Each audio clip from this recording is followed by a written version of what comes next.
యోబుకి అంత ఎక్కలేదు. ఎక్కిందా? ఎక్కలేదు. యోబుతో పోల్చుకునేంత స్థాయి మనకుందా? అంగీకరించారా దీనికి? రైట్, మంచి ఉంటాయి. మరి అంత ఆస్తుండి, భార్యా బిడ్డలుండి, పనులుండి, జనమందరూ కూడా నువ్వు చెప్పిన మాట ఆగండి అంటే ఆగుతా ఉంటే, యోబు ప్రతిరోజు లేచి తన కుమారుల విషయమై దేవునికి దహన బలి అర్పించుచూ ఉన్నాడు. am I right? అంత ఉన్నా గానీ దేవుడికి ఎందుకు ప్రార్థన చేస్తున్నావు యోబు అని అడుగుదాం. ఏం జవాబు చెబుదాం?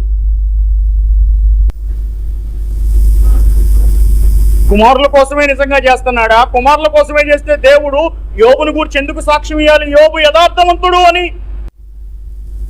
ఇంకేమి సాక్ష్యం ఇచ్చాడు యోబును గురించి?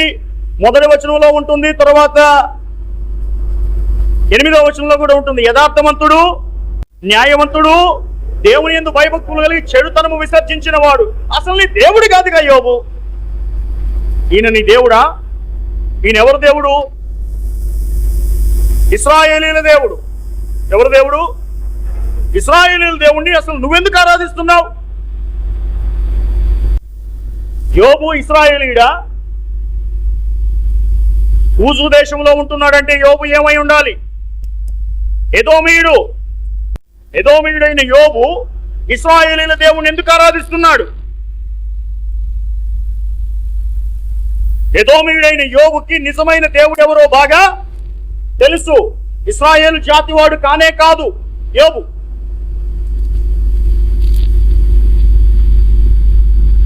యథార్థవంతుడు, న్యాయవంతుడు, యెహోవా యందు భయభక్తులు కలిగిన వాడు, చెడుతనమును విసర్జించినవాడు. భక్తిపరుడా కాదా? మై క్వశ్చన్ ఈస్, ఇంత ఆస్తి ఉంటే నువ్వు ఎందుకు భక్తిగా ఉండావు యోబు? ధనవంతుల్ని ఇవాళ చూస్తే ధనమున్న వాడికి భక్తి అవసరం లేదన్నట్టు ప్రవర్తిస్తూ ఉన్నారు కదా. ఆ 12వ అధ్యాయంలో ఉన్నటువంటి పెద్ద మనిషి ఏమన్నాడు లూకాసు వార్తలో? నా ప్రాణమా తినుము, త్రాగుము, సుఖించుము. అయిపోయిందా? రేపటి కొరక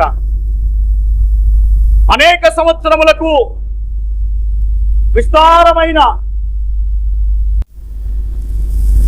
అయ్యా మొత్తం నన్నే చెప్పుకోమంటున్నారు తప్ప మీరు కనీసం బైబుల్ తీసైనా చెప్పట్లేదు.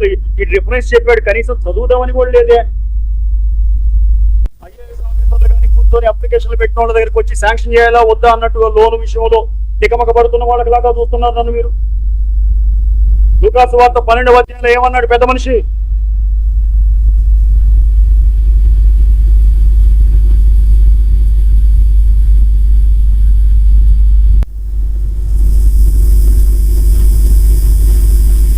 నా ప్రాణమా,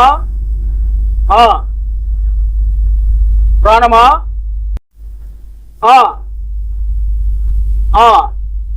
నీకు సమకూర్చి పెట్టాను కాబట్టి సుఖపడు, తినుము, త్రాగుము, సంతోషించుమని. రైట్ రైట్ రైట్, బాగా వినండి. ఇప్పుడు ఇతనికి పంట పండటం తప్ప? ధనవంతులకి పంట పండకూడదా? పండొచ్చు. ధనవంతులు డబ్బు సంపాదించుకోకూడదా? సంపాదించుకోవచ్చు. ఆ పండిన పంటకి ఉన్న గోడౌన్ సరిపోవట్లేదు అని చెప్పి గోడౌను పగలగొట్టి ఇంకా గోడౌన్ సైకిల్ పెంచుకొని గోడలు కట్టుకోవడం తప్పు కాదు. పంట పండింది కనుక దాచిపెట్టుకోవడానికి గోడౌన్లు కట్టుకోండి, తప్పు లేదు. మీరు సంపాదించుకోండి, మీరు దాచిపెట్టుకోండి, మీరు తినండి, తప్పు లేదు. కానీ ఇతను మర్చిపోయిన అసలు విషయం ఏంటి చెప్పండి? ఎక్కడైనా కానీ దేవుడి కాంటెక్స్ట్ ఉందా అతడిలో? నా ప్రాణమా యెహోవాను సన్నుతించమని పలికిన మాట ఎక్కడ? నా ప్రాణమా తినుము, త్రాగము, సుఖించమని పలికిన మాట ఎక్కడ? రెండో ప్రాణంతో పలికేవే. ఆయనేమో దేవుణ్ణి తీసుకొచ్చి పెట్టాడు ప్రాణానికి, ఈయనేమో సుఖాన్ని తీసుకొచ్చి పెట్టాడు. రెండోది, పంట బాగా పండినప్పుడు పరిగె వదిలిపెట్టాలా లేదా? వదిలిపెట్టాలా? అంటే దాని అర్థం ఏంటి? పేదవాళ్ళని, విధవరాండ్లని, అనాథల్ని ఆదుకోవాలా లేదా? ఆదుకోవాలా? ఇవాళ ధనవంతుల దగ్గరికి పోండి,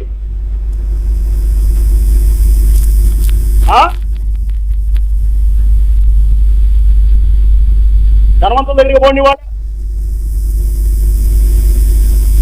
రూపాయి యథార్థంగా ఇస్తాడా? రూపాయి దానం చేయాలంటే ట్రస్ట్కి వేయాలి, ట్రస్ట్లో ఉన్న డబ్బులు మళ్ళీ దొంగతనంగా ఎక్కియాలి. అంతేనా? ఏది ఐటీ రిటర్న్స్ లోంచి డబ్బులు తగ్గించుకోవడానికి మళ్ళీ పెద్ద మనిషిలాగా వచ్చి అటు బిల్డప్పు కాదు. ధనవంతులతో నాకేమీ బాధ లేదు. దేవుణ్ణి మర్చిపోతే, పేదలను మర్చిపోతే అప్పుడే మీకు నాకు బాధ. నువ్వు ధనం సంపాదించుకో కానీ దేవుణ్ణి మాత్రం మర్చిపోవద్దు. నువ్వు ధనం సంపాదించుకో కానీ పేదలను మాత్రం కఠినంగా లేని వాళ్ళని అసలు కొంతమంది అయితే దగ్గరకు పాస్టర్ గారు నా షర్టు 30,000, ఆడి షర్ట్ ఎంత, ఆడిని నన్ను పక్కన కూర్చోబెట్టేవిందని అడుగుతున్నాడు మొన్నప్పుడు. ఏమనాలి?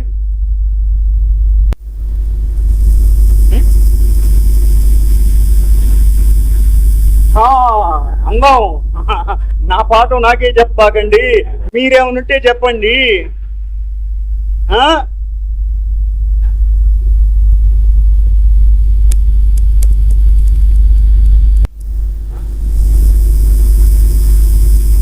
అన్నా, వాడు సమాధి చేయబడతాడు, నువ్వు సమాధి చేయబడతావు. అక్కడ పక్కన సమాధిలో పెట్టినట్టుగా అడుగుతావన్నా? ఉండదు. కానీ అడిగి తెలిసి రావాలిగా, బుద్ధి రావాలిగా. అడుగుతావన్నా? అట్టడు మళ్ళీ మన దగ్గరికి వస్తాడా?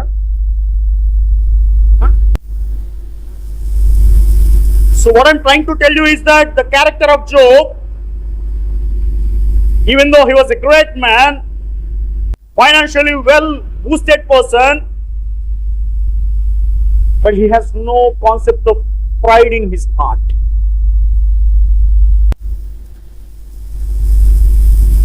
సో ఇప్పటివరకు అసలు ఏం చెప్పాను?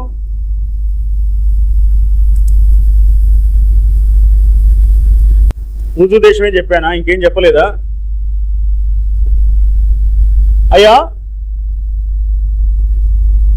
ఎవరు రాశారు? అయితే మోషే రాసి ఉండాలి లేదా ఎస్కేల్ రాసి ఉండాలి. ఎందుకు రాశారు? యథార్థవంతులకు ఎందుకు బాధలు వస్తాయని అనే ప్రశ్నకు జవాబుగా రాశారు. రైట్. ఇప్పుడు అసలు ఎప్పుడు రాశారు, లేకపోతే ఈ కథ ఎప్పుడు జరిగి ఉండిద్ది, ఈ సన్నివేశం ఎప్పుడు జరిగి ఉండిద్ది అని అడిగితే, ఎదోమీయులు అని అడుగుతున్నాం మనం. ఎదోమీయులు అంటున్నావా? ఎదోమీయులు అంటే ఎవరు? ఏశావు సంతానమేనా? రైట్. ఏశావు సంతానం అంటే ఎవరికి సమకాలీకులై ఉండొచ్చు వీరు? అబ్రహాము సమకాలీకుడు ఎట్టవుతాడన్నా? అబ్రహాము కుమారుడు ఇస్సాకు, ఇస్సాకు కుమారుడు ఏశావు, యాకోబు కదా. రైట్. సో ఏశావు సంతానం ఎదోమీయులు, యోబు ఎదోమీయుడు. అంతవరకు వచ్చిందా లెక్క? సో అప్పుడు ఎక్కడి నుంచి ఎక్కడికై ఉండాలి అంటే, ఇశ్రాయేలీలు 400 సంవత్సరాలు ఐగుప్తు దేశంలో బానిసల బతుకుతూ ఉన్న కాలంలో ఈ యోబు చరిత్ర జరిగి ఉంటుంది. రైట్.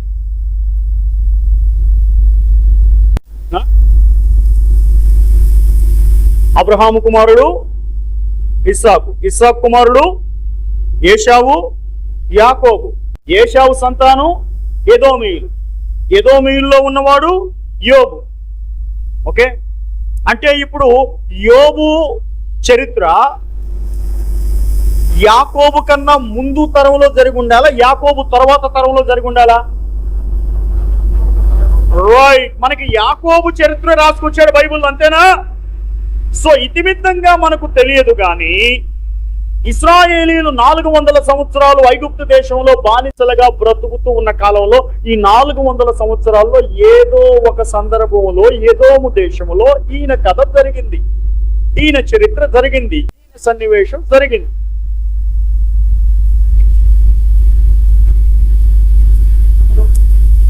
ప్లీజ్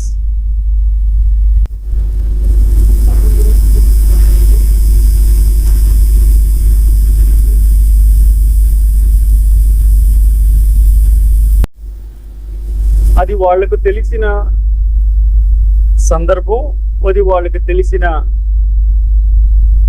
నమ్మకం.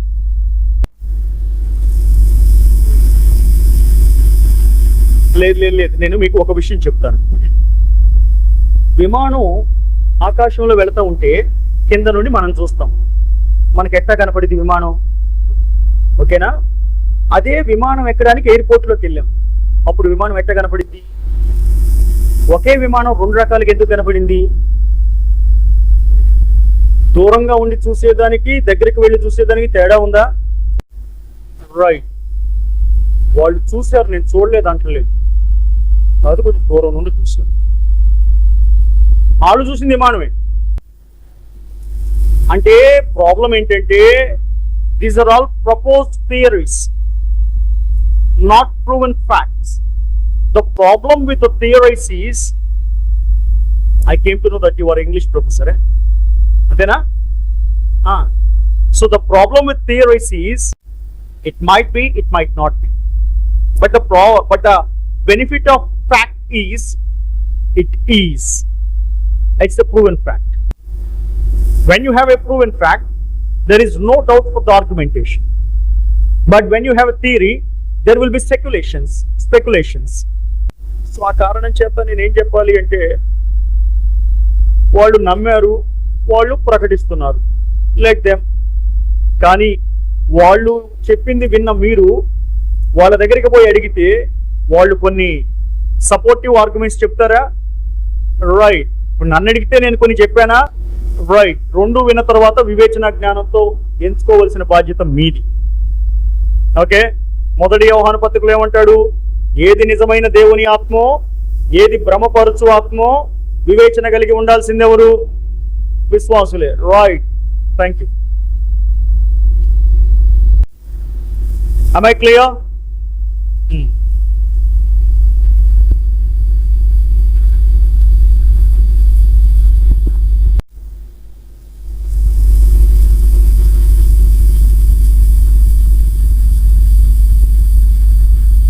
యోబు వయసు ఎంత ఉండొచ్చు?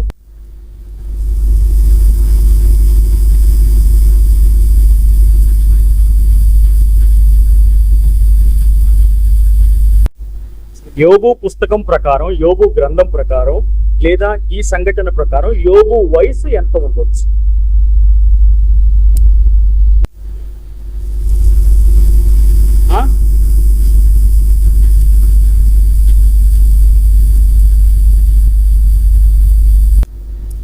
ఎప్పుడు 70? ఎప్పుడు 70? ఈ శ్రమ వచ్చే సమయానికి 70? అంతేనా? అంతేనా? ఎలాగా 70 అని చెప్పగలుగుతున్నారు?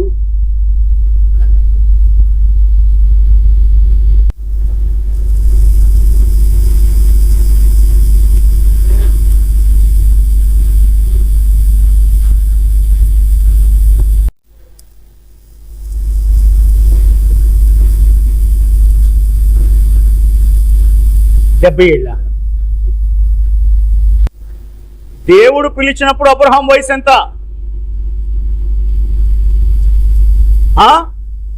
75. Right, okay.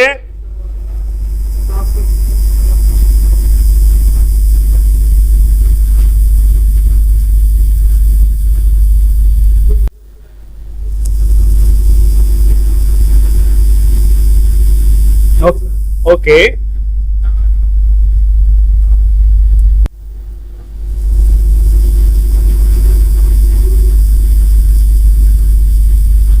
అవును అవును అవును.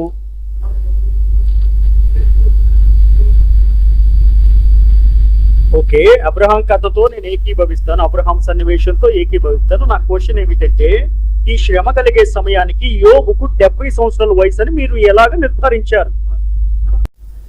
సరే, పోనీ ఉజ్జాయింపుగా లెక్కేసుకుందాం. 10 మంది సంతానం పుడితే 70 ఏళ్ళు వస్తాయా? సో లైక్ హైపోతికేషన్, అంతేనా? మన ఊహ, అంతేనా? Right right right right. మీ పేరు ఏం పేరు అప్పుడు? ఇప్పుడు రాజేష్. మరి ఎప్పుడు?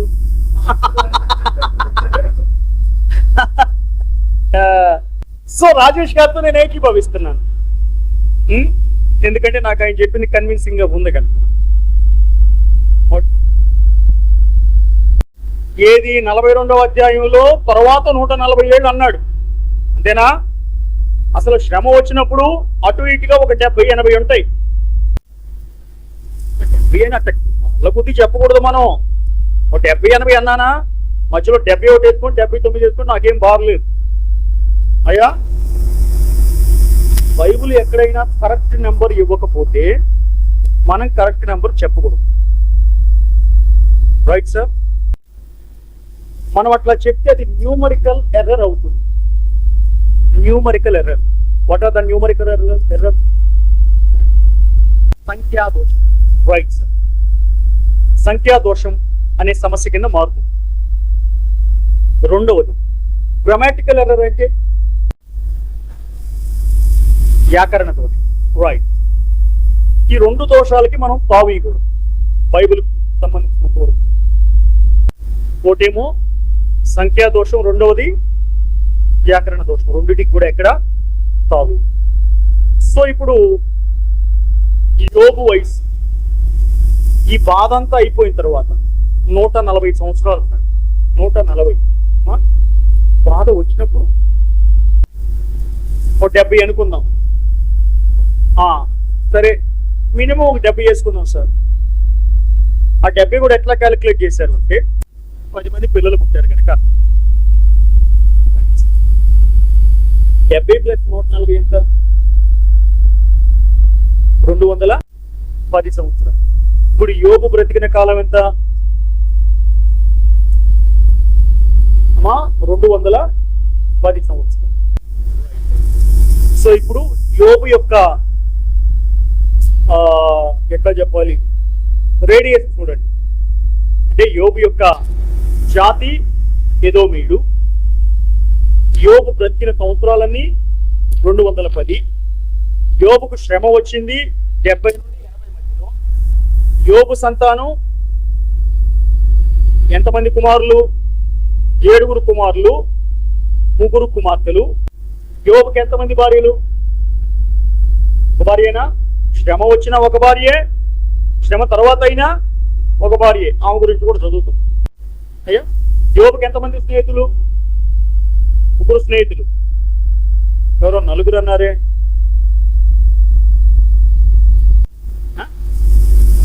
మీరన్నారా? రైట్ రైట్ రైట్ అమ్మా. బాగా రాస్తున్నాయి మార్కర్లు.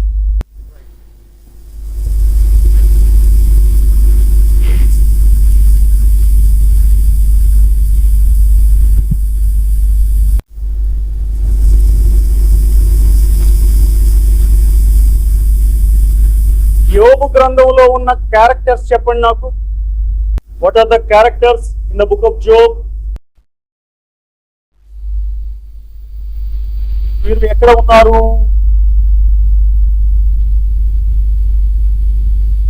పరలోకము. రైట్. 2. ఇప్పుడు చెప్పండి, భూమి మీద క్యారెక్టర్స్. యోబు,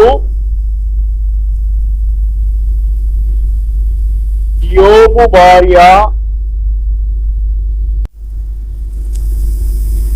యోబు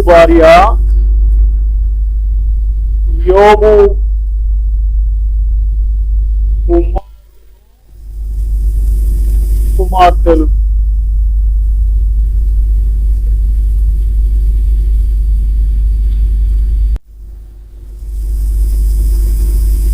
ఇది కుటుంబం.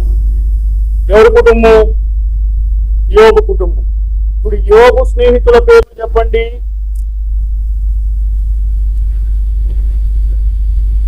రైట్. ఎలీఫజు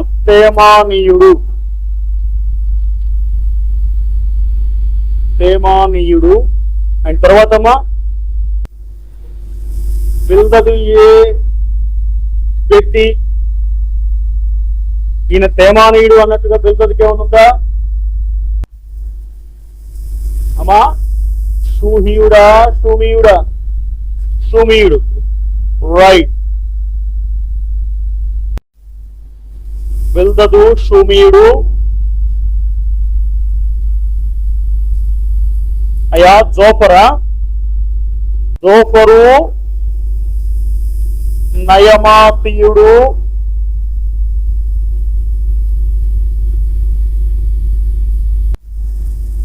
అండ్ మీరు 4 అని చెప్పారమ్మా.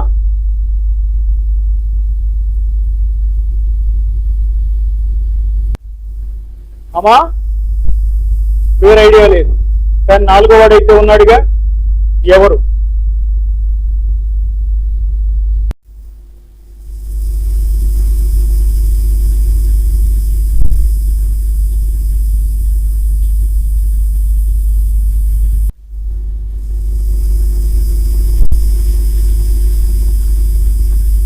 ఇది సమ్మరీ. నేను అదే అడిగింది.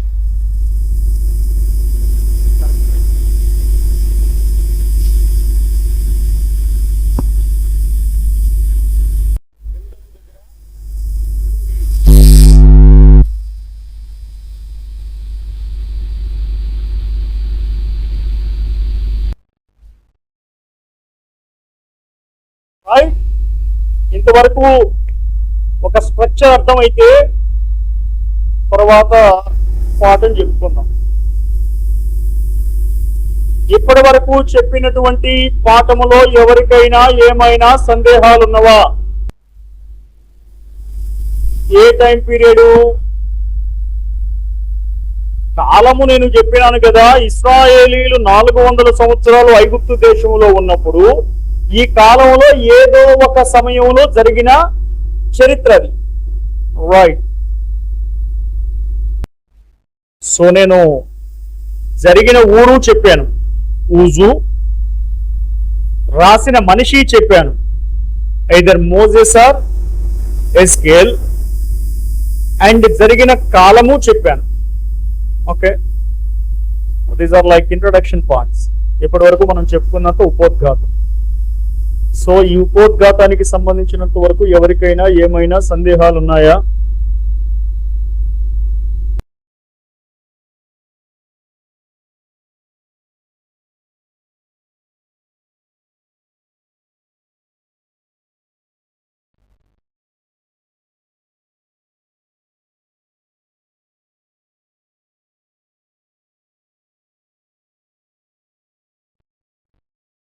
జరిగిన సంఘటనని కథారూపకంగా నోటి మాటల ద్వారా చెప్పారు.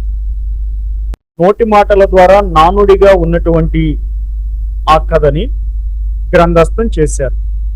That's how the book of Job develop.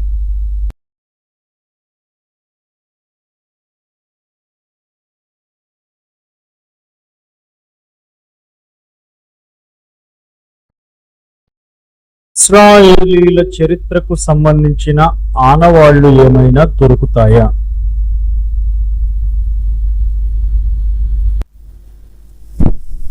యోబు గ్రంథంలో ఇశ్రాయేలీల చరిత్రకు సంబంధించిన ఆనవాళ్లు ఏమైనా దొరుకుతాయా?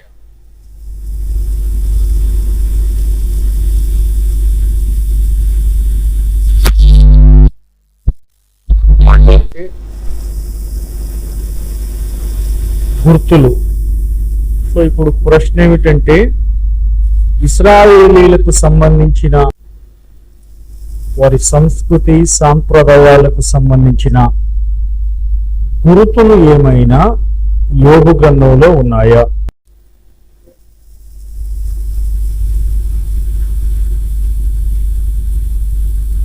ఇంకా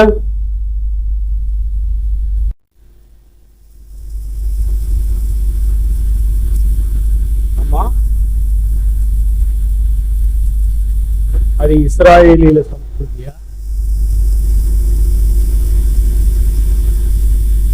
అబ్రహాము కన్నా ముందెవరు బలి అర్పించలేదా?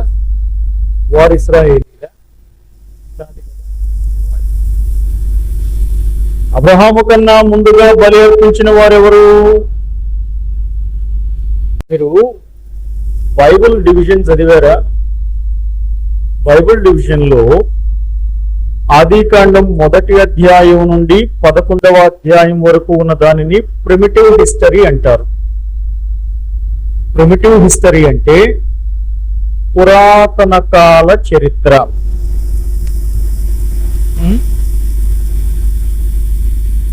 అండ్ ఆదికాండం 12వ అధ్యాయం నుండి మలాకీ గ్రంథం చివరి అధ్యాయం వరకు ఉన్న వాక్య భాగాన్ని ద హిస్టరీ ఆఫ్ ఇజ్రాయెల్ అంటారు. అంటే ఇశ్రాయేలీల యొక్క చరిత్ర. మత్తయి సువార్త నుండి యోహాను సువార్త వరకు ఉన్నదాన్ని the history of the lord Jesus Christ అంటారు. ప్రభువైన యేసుక్రీస్తు వారి యొక్క చరిత్ర. And the book of acts అపోస్తుల కార్యముల దగ్గర నుండి యోధా పత్రిక వరకు ఉన్నదాన్ని సంఘ చరిత్ర అంటారు.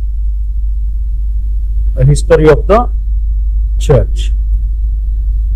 అండ్ ప్రకటన గ్రంథాన్ని హిస్టరీతో పోల్చలేం. అయితే ఇక్కడ సమస్య ఏమిటంటే ఆదికాండం 12వ అధ్యాయం నుండి మలాకీ గ్రంథం 4వ అధ్యాయం వరకు ఉన్న వాక్య భాగం ద హిస్టరీ ఆఫ్ ఇజ్రాయెల్ అంటాం. కానీ అందులో యోబు గ్రంథం మీరు చదివితే ఇశ్రాయేలీల అలవాట్లు, ఇశ్రాయేలీల ఆచారాలు, ఇశ్రాయేలీల సంస్కృతి సాంప్రదాయాలు ఎక్కడ కనిపించవు. మీరు చెప్తున్నట్టుగా ఏదైనా దహన బలి ఒక్కటే కనిపిస్తే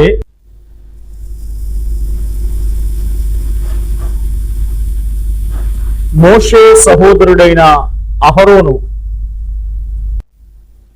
అహరోను కుమారులు యాజకులుగా ఒకే దినమున ప్రతిష్ఠించబడ్డారు. ఆ రోజు వరకు కూడా యాజకత్వము అన్న కాన్సెప్ట్ లేదు. యాజకులే యాజకత్వం చేయాలి అనే కాన్సెప్ట్ లేదు. యాజకులే బలి అర్పించాలనే కాన్సెప్ట్ కూడా లేదు. వాస్తవానికి కయీను హేబేలు దేవునికి అర్పణ ఎలా అర్పించారు?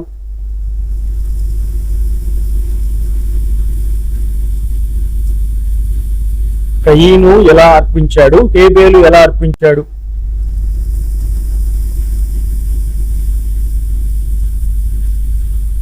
సార్, ఏమి అర్పించాడని కాదు నేను అడిగింది. ఏమి అర్పించాడంటే ఆయనేమో ధాన్యం తీసుకొచ్చాడు, ఈయనేమో గొర్రెపిల్లని తీసుకొచ్చాడు. అర్పించిన విధానం చెప్పండి. అంటే వారి యొక్క హృదయ స్థితిని అడగడం లేదు. ద యాక్ట్ ఆఫ్ ఆఫరింగ్ ఎట్లాగమ్మా? బలిపీఠం కట్టారు, బలిపీఠం మీద ఆయనేమో ధాన్యం ఉంచాడు, బలిపీఠం మీద ఈయనేమో గొర్రెపిల్లని ఉంచాడు. దేవుడు ఏది అంగీకరించాడు? గొర్రెపిల్లని ఎలా అంగీకరించాడు దేవుడు? అంగీకరించింది ఎలా? వీళ్ళు అర్పించిందేమో బలిపీఠం కట్టారు, బలిపీఠం మీద అర్పణ పెట్టారు. దేవుడు ఎలా అంగీకరించాడు? అంగీకరించాడు అనడానికి గుర్తు ఏమిటి? రైట్, కర్మేలు పర్వతం మీద బయలుదేవతా ప్రవక్తలు, ఆషేరు దేవతా ప్రవక్తలు అందరూ కలిసి బయలా దిగిరని తెగ బాధపడ్డారు. కానీ బయలు దిగిరాలేదు. మరి ఏలియా ప్రార్థన చేశాడు, సింపుల్ ప్రేయర్. ఆ ప్రార్థనకి దేవుడు ఆకాశము నుండి అగ్ని దిగి వచ్చుట దేవుని అంగీకారమునకు సూచన. కయీను బలి అర్పణ అర్పించిన, హేబేలు అర్పణ అర్పించిన దేవుడు ఎలా అంగీకరించాడు అంటే దేవుడు ఆకాశము నుండి అగ్నిని పంపించడం ద్వారా అంగీకరించాడు. మరి ఇప్పుడు కయీను బలిపీఠం కట్టాడు, హేబేలు బలిపీఠం కట్టాడు. వారి తర్వాత బలిపీఠం కట్టిన వ్యక్తులు ఎవరు బైబిల్లో?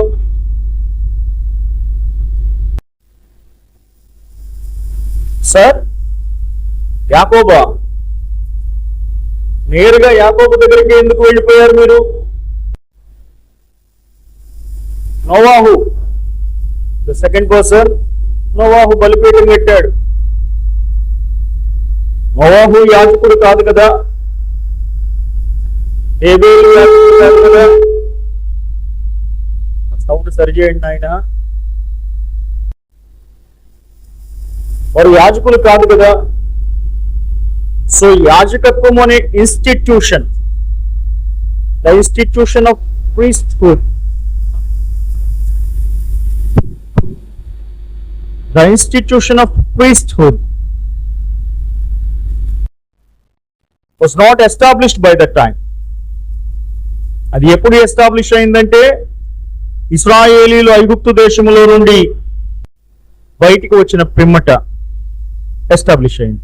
సో అంతకుముందు జరిగేవన్నీ కూడాను పర్సనల్ యాక్ట్స్ ఆఫ్ ప్రీస్ట్లీహుడ్. అంటే ఒక కుటుంబ యజమానుడు, నోవాహు కుటుంబ యజమానుడేనా? నోవాహుకి ఎంతమంది బిడ్డలు అమ్మా? 3 బిడ్డలు. యోబు కుటుంబ యజమానుడేనా? రైట్. అబ్రహాము కుటుంబ యజమానుడేనా? రైట్. ఇలాగున మోస్ట్లీ కుటుంబ యజమానులు బలి అర్పిస్తూ ఉండేవారు. అది కాకుండా ఇంకా ఏదైనా ఇశ్రాయేలీల చరిత్రకు సంబంధించిన ఆనవాళ్లు యోబు గ్రంథములో ఉన్నాయా?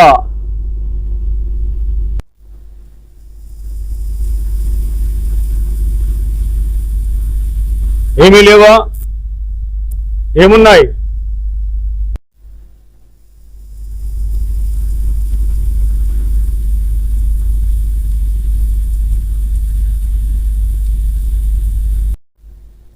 బలి అనే కాన్సెప్ట్ చెప్పేసాం sister. And apart from this burnt offering, అది కూడా ఏ బలి అని రాశాడు? చదవండి, 1వ అధ్యాయం 5వ వచనం చదవండి. ఆహా, ఆ ఆ ఆ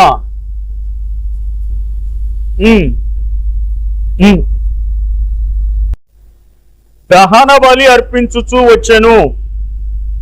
దహన బలి అనగా ఏమి?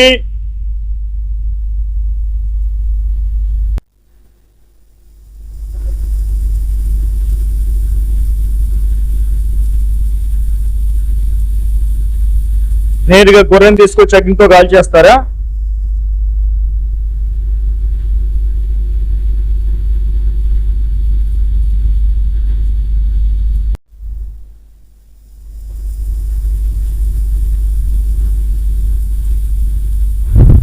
ఇస్సాకును బలిగా అర్పించమన్నప్పుడు దేవుడు ఏ బలిగా అర్పించమన్నాడు?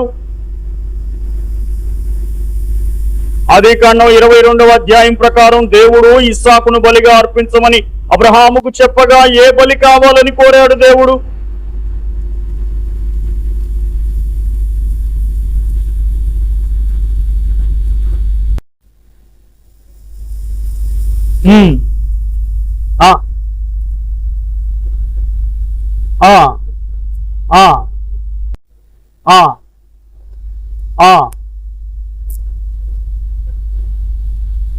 ఎవరిని అర్పించమన్నాడు దహన బలిగా?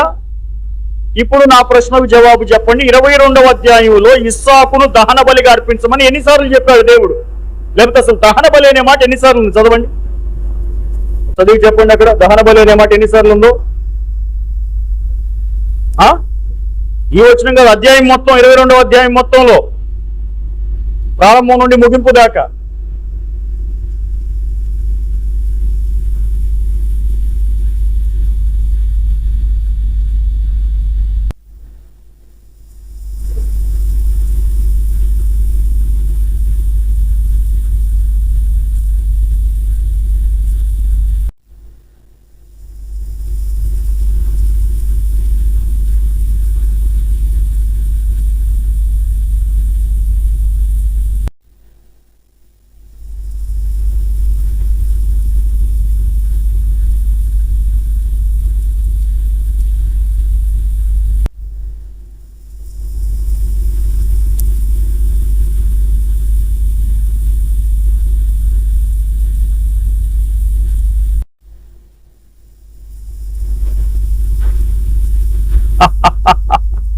మీరు చదవాలి.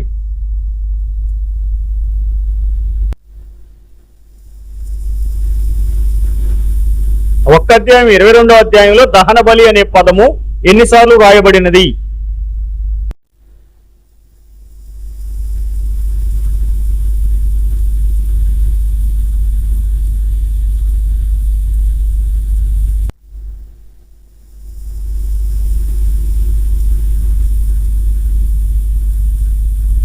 చెప్పండి.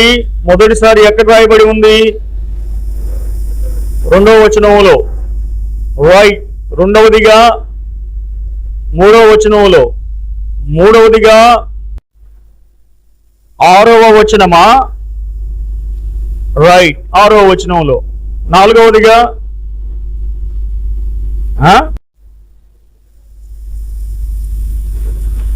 ఓకే,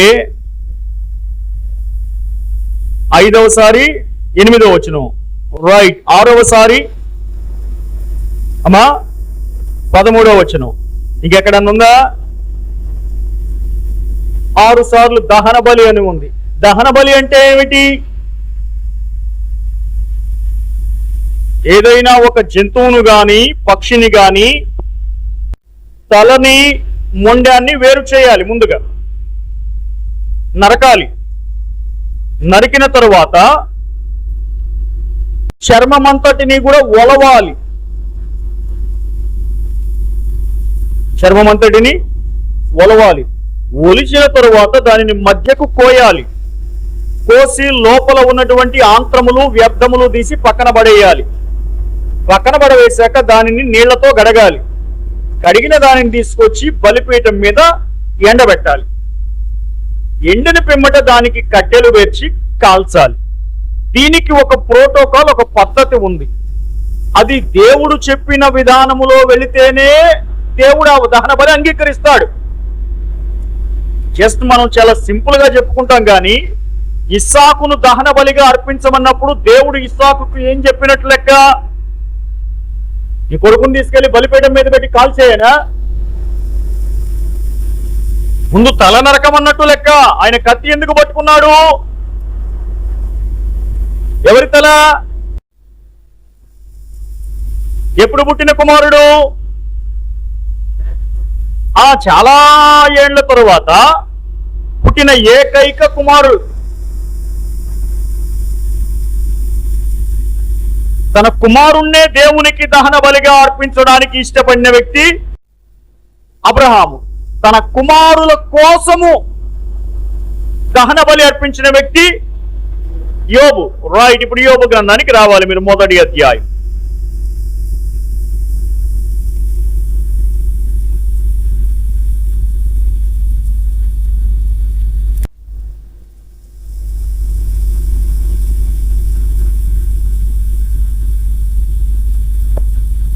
అండ్ యోబు గ్రంథంలో ఇక ఇది తప్ప ఇశ్రాయేలీలకు సంబంధించిన ఆనవాళ్లు ఏవి కూడా తగలవు. యోబు గ్రంథంలో ఇశ్రాయేలీల పితరుల పేర్లు ఏమైనా రాయబడ్డాయా? రాయబడలేదు. అబ్రహాము, ఇస్సాకు, యాకోబుల పేర్లు ఏమైనా రాయబడ్డాయా? రాయబడలేదు. పోనీ ఇశ్రాయేలీలు ఐగుప్తును విడిచి ఎర్ర సముద్రమును దాటి కనాను దేశంలోనికి అడుగు పెట్టారని ఏమైనా రాయబడిందా? రాయబడలేదు. రాజులు పరిపాలించారని, ప్రవక్తలు పరిచర్య చేశారని. But let me ask you one more question. There is any direct or indirect reference about the Lord Jesus Christ in the book of Job? ప్రభువైన యేసుక్రీస్తు వారిని గూర్చి ప్రత్యక్షంగా గాని పరోక్షంగా గాని ఏదైనా ఒక ప్రవచనం యోబు గ్రంథములో ఉన్నదా? ఎక్కడా? నా విమోచకుడు సజీవుడు. ఎన్నో అధ్యాయం?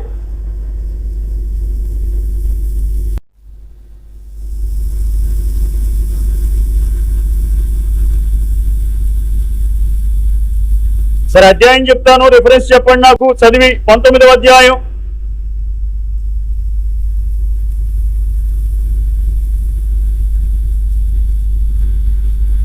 ఇరవై 25వ వచనం చదవండమ్మా.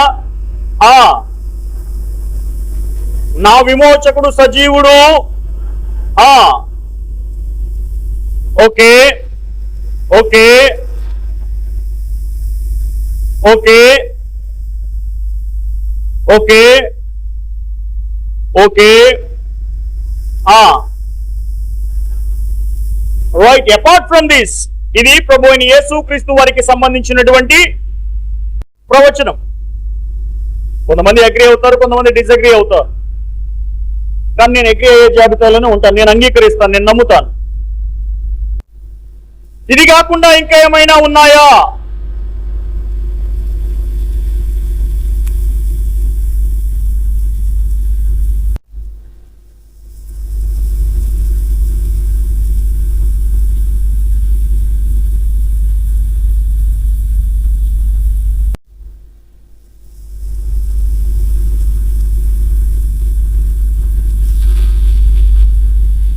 అయ్యా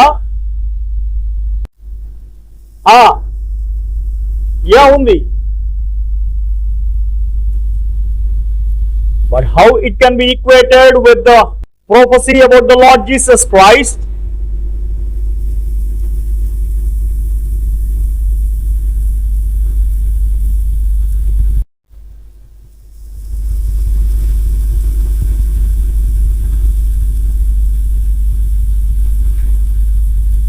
ఏముందక?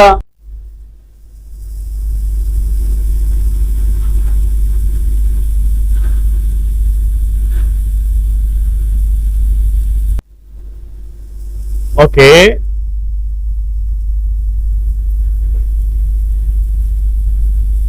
నా క్వశ్చన్, యేసుక్రీస్తు ప్రభు వారికి సంబంధించిన ప్రవచనం ఎక్కడైనా ఉన్నదా?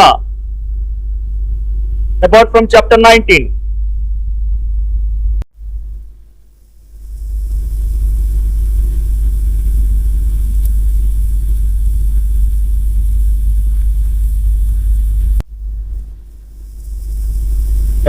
ఆయన గర్జనము, ఆయనను ప్రసిద్ధి చేయును, తాను వచ్చుచున్నాడని ఆయన పశువులకు తెలుపును. How it can be equated with the prophecy? రెండవ రాకడికి చేద్దామా?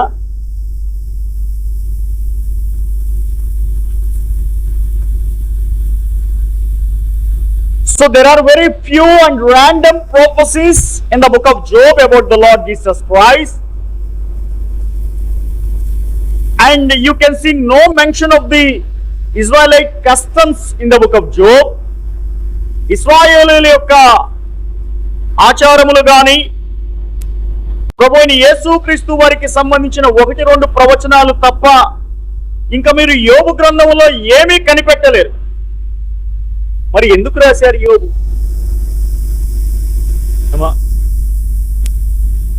లేవే, ఒక పితరుల పేరు లేదే. పోనీ యోబుల గురించి ఇంకెక్కడైనా రాసిందా యోబు గ్రంథం తప్ప? లేదా? ఉందా? ఉందా లేదా? ఎక్కడ? కొత్త నిబంధన, పాత నిబంధనలో లేదా? ఎక్కడుంది? ఎస్కేలు చెప్పు నాయన, రిఫరెన్స్ చెప్పు. నేనే చెప్పనా?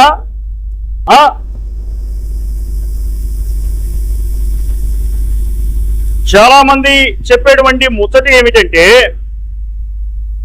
అసలు ఈ యోబు గ్రంథంలో యోబు అనే క్యారెక్టర్ రియల్ క్యారెక్టర్ కాదండి, అంత ఫిక్షనల్ క్యారెక్టర్ అండి అంటారు. రియల్ క్యారెక్టర్ అంటే ఏమిటి?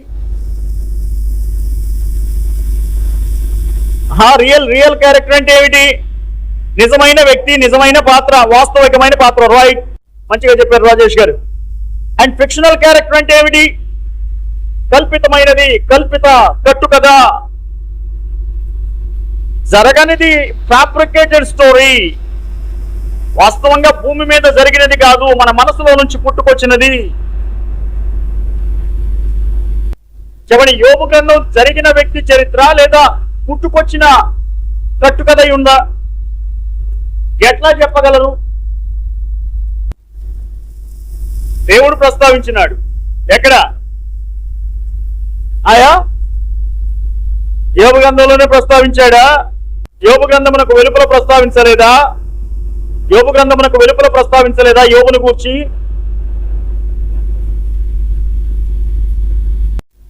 అలాగే హెస్కేలు ముందు ఎంత అధ్యాయం ఎంత? ఎహెజ్కేలు గ్రంథం అధ్యాయం ఎంతమ్మా? అధ్యాయం చెప్తాను, చదవండి మీరు. 14వ అధ్యాయం చదవండి. 14వ అధ్యాయం 12వ వచనం నుండి చదవండి.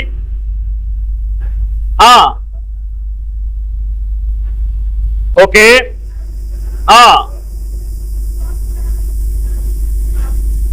ఓకే.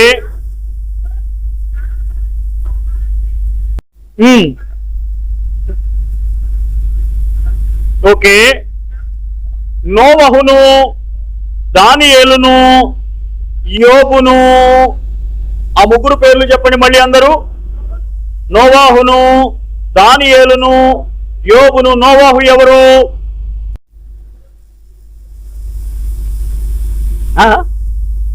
నోవాహు ఎవరు? నాబూత.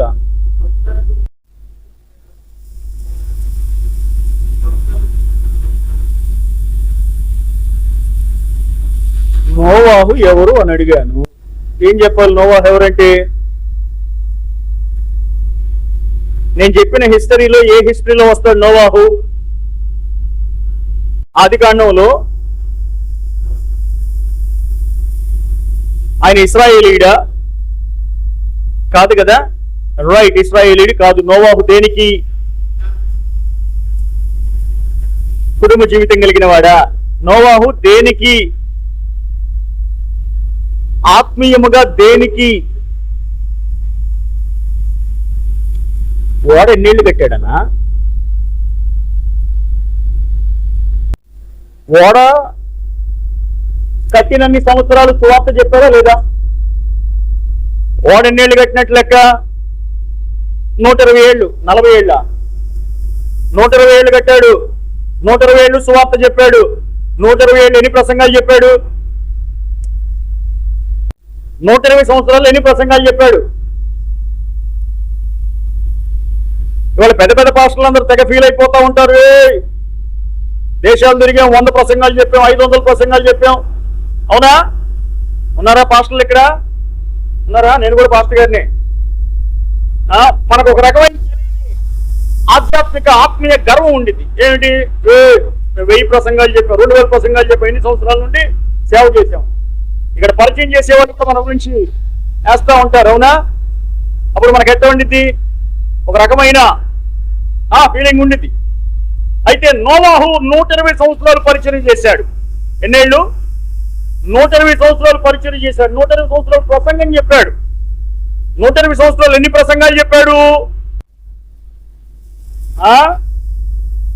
120 సంవత్సరాలు ఎన్ని ప్రసంగాలు చెప్పాడు? 120 ప్రసంగాలు చెప్పాడా? ఒకటే ప్రసంగం. ఏమిటి? జలప్రలయం రాబోతుంది, ఓడ కడుతున్నాను, మీరు వచ్చి ఓడలో తలదాచుకోండి, అందులోంచి మీరు తప్పించబడతారు, ఉగ్రత నుండి తప్పించబడతారు. లెగిస్తే ఇదే, పడుకుంటే ఇదే. ఇది తప్ప వేరే ప్రసంగం ఏమి లేదు.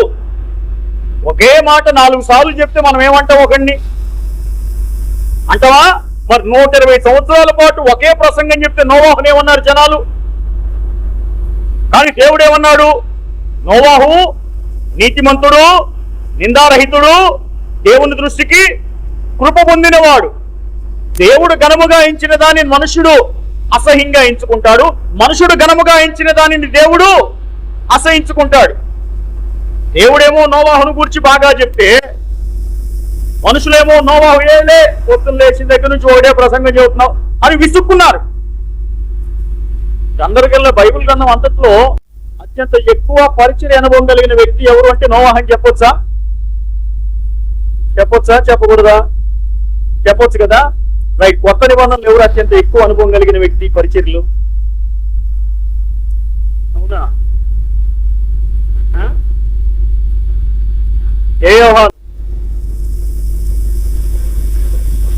ఇప్పుడు తమ్ముడు యోహానా, శిష్యుడు యోహానా, అపోస్తలుడైన యోహాన్ అని చెప్పాలి. 12 మంది అపోస్తుల్లో అందరిలోకెల్లా చిన్నవాడెవరు? 12 మంది అపోస్తుల్లో అందరిలోకెల్లా చిన్నవాడెవరు?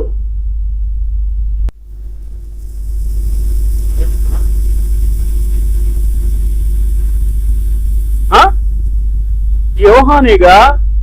మరి ఏంటంత అనుమానం? లేకపోతే అన్ని నాచే?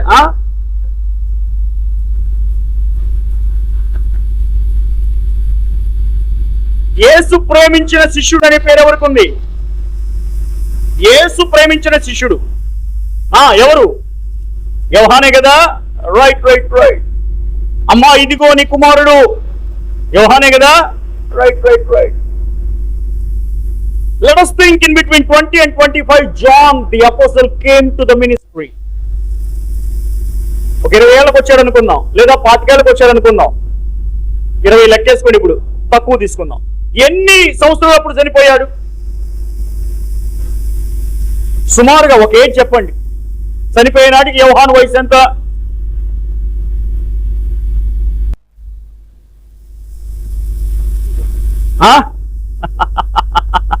సో 95 వేసుకోండి. An average of 95. ఎప్పుడు వచ్చాడు? 20. ఎప్పుడు చనిపోయాడు? 95. ఇప్పుడు పరిచర్య అనుభవం ఎంత యోహానుది? 75 సంవత్సరాల అనుభవం ఉంది. ఎవరికి? అపోస్తలుడైన యోహానుకి క్రొత్త నిబంధన పరిచర్యలో 75 సంవత్సరాల అనుభవం కలిగిన వాడు ప్రకటన గ్రంథం రాసేటప్పుడు ఏమని మొదలు పెట్టాడు? చదవండి మాట.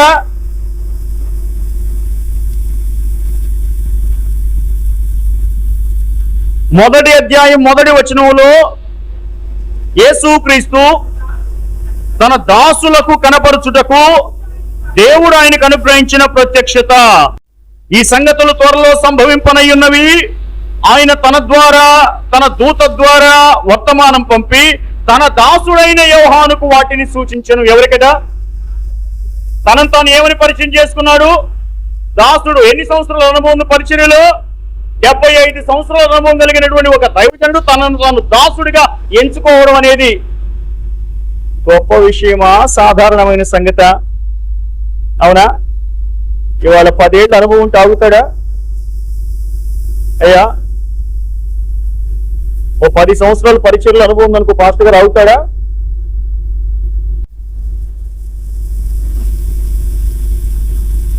ఈయన చూసి నేర్చుకోవాలి. సరే, మళ్ళీ అక్కడికి రండి. 14వ అధ్యాయం ఎహెజ్కేలు గ్రంథం.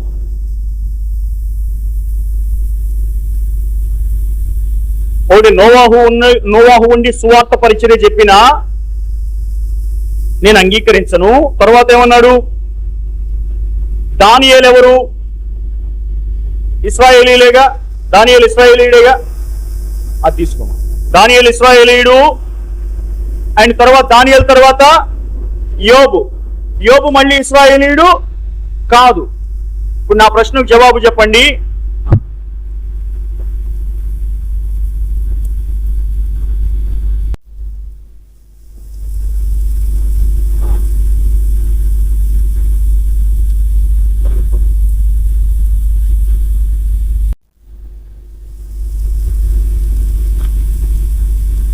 నోవాహు సువార్తికుడు. నోవాహు ఎవరు? దానియేలు ప్రార్థనాపరుడు. దానియేలు ఎవరు? ప్రార్థనాపరుడు. తన కొరకు, తన ప్రజల కొరకు ప్రార్థన చేసిన బలమైన ప్రార్థనాపరుడు. దానియేలు ఎంతకాలం బతికాడు? ఊరిక దానియేలు ఏ వయసులో చనిపోయాడు? పోనీ ఎప్పుడు వచ్చాడు బబులోను దేశానికి బానిసగా? బాలుడిగా ఉన్నప్పుడు వచ్చాడా? ఆయనకు కూడా 15 ఏళ్ళు వేద్దాం మనం. బాలుడు అంటేమా ఎప్పుడు చనిపోయి ఉంటాడు? ఎంతమంది రాజుల కింద రాజుల పరిపాలనలో పరిచర్య చేశాడు ఈయన? 3? 4?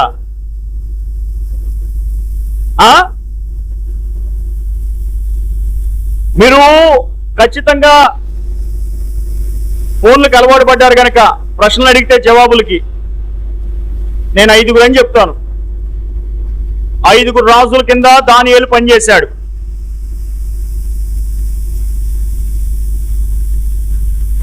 ఎప్పుడు చనిపోయాడు? పోని ఖచ్చితంగా 80 ఏళ్ల పైనేగా చనిపోయింది. 80 ఏళ్ల పైనేగా చనిపోయింది. 80 ఏళ్ల కింద చచ్చిపోయాడా? లేదు, 80 ఏళ్ల పైనే చనిపోయాడు. ఓసారి ఒక 85 వేసుకోండి. ఎప్పుడు వచ్చాడు బబులోను దేశానికి? 15 ఏళ్ల వయసులో వచ్చాడు. ఎప్పుడు చనిపోయాడు? 85 అనుకోండి. 85లో నుంచి 15 తీసేస్తే ఎంత? 70 సంవత్సరాల్లో ఏనాడు ప్రార్థనా జీవితం మానినోడు కాదు. అనుదినము అని ఉందా? అనుదినము 70 సంవత్సరాల ప్రార్థనా జీవితం కలిగిన వాడు. నోవాహు 120 సంవత్సరాల సువార్త పరిచర్య చేసిన వాడు. యోబుని గూర్చి ఏమి నేర్చుకోవచ్చు చెప్పండి? ప్రజలకి యోబుకి ఏమిటి సంబంధం?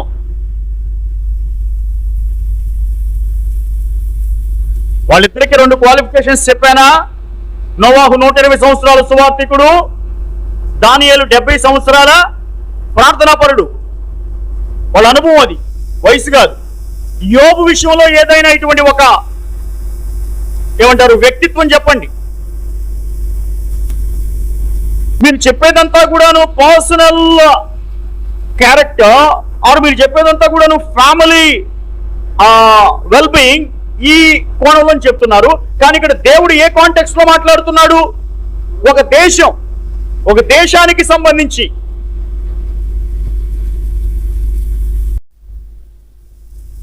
యోబు తన స్నేహితుల కొరకు ప్రార్థన చేశాడా చేయలేదా? తన స్నేహితులు బాధ పెట్టినా గాని వారి కొరకు ప్రార్థన చేశాడు. ఒకవేళ ఇప్పుడు ఎవరైనా ప్రవక్తల్లో ఉన్న వాళ్ళు బయలుదేరి అలాగున్న శత్రువుల కొరకు ప్రార్థన చేసినా ఈ దేశాన్ని మాత్రం నేను కనికరించనని దేవుడు బాగా గట్టి పట్టు పట్టాడు. అయ్యా, ఇక్కడ ఒక చోట రాయబడింది, యోబు గ్రంథం కాకుండా. ఈ మాట దేవుడే చెప్పాడు కనుక ఈ మాట చెప్పింది ఎవరు? 14వ అధ్యాయం హెస్కేల్ గ్రంథంలో 12వ వచనంలో ఏముంది? యెహోవా వాక్కు నాకు ప్రత్యక్షమయ్యేలాగున సెలవిచ్చాను. మళ్ళీ 14వ వచనం చివరిలో ఏముంది? ఇదే ప్రభువు యెహోవా వాక్కు. దేవుడు ఈ మాట సెలవిచ్చాడు గనక యోబు అనే మనుషుడు కల్పిత పాత్ర కాదు. రైట్.